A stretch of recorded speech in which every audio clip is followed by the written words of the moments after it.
Pero no, déjala. Es que ahorita a favor 290, en contra 173, que hablan, ¿no?, ahora de la aplanadora. Este señor fue gobernador de Nuevo León y participó en el fraude cuando nos robaron la presidencia en el 2006. Siendo del PRI, le ayudó al PAN y ya luego el PAN le ayudó al PRI cuando el licenciado Peña Nieto.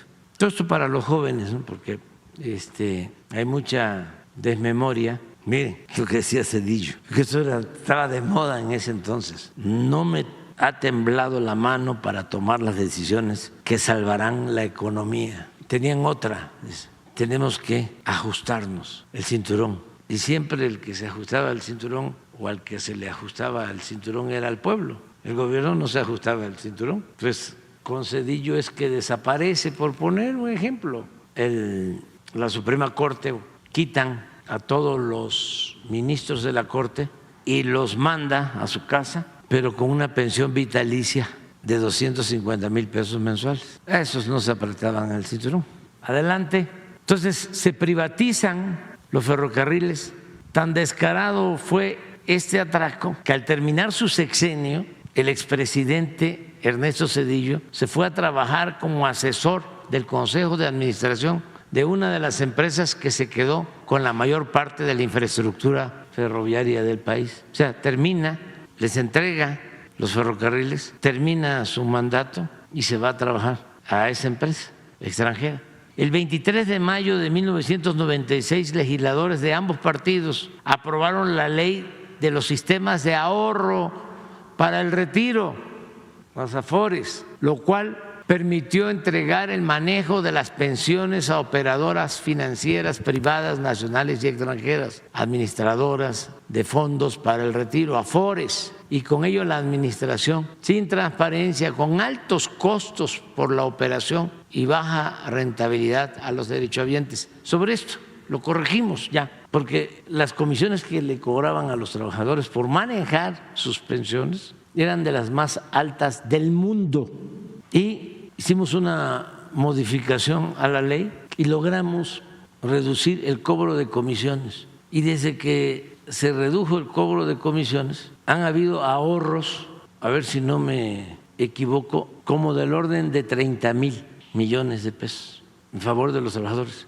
Lleva 2 años de aprobada esa ley, creo que 3, fue en el 2020. Esto lo corregimos. Sí, los costos de la intermediación se redujeron, pero no solo eso, ya se creó el Fondo de Pensiones del Bienestar, porque esta reforma significó de que un trabajador no se iba a jubilar con el 100% de su sueldo, sino con el 30% de su sueldo. Por eso, díganme qué reformas fueron para beneficiar al pueblo de México durante el periodo neoliberal. El 12 de diciembre, Día de la Virgen de Guadalupe, de 1998, diputados del PRI y del PAN aprobaron el FOAPROA, que convirtió las deudas privadas de unos cuantos empresarios y banqueros en deuda pública. En la actualidad, al 31 de diciembre de 2018, esta deuda rebasa el 1.200.000 millones de pesos. Y de 1995 al 2018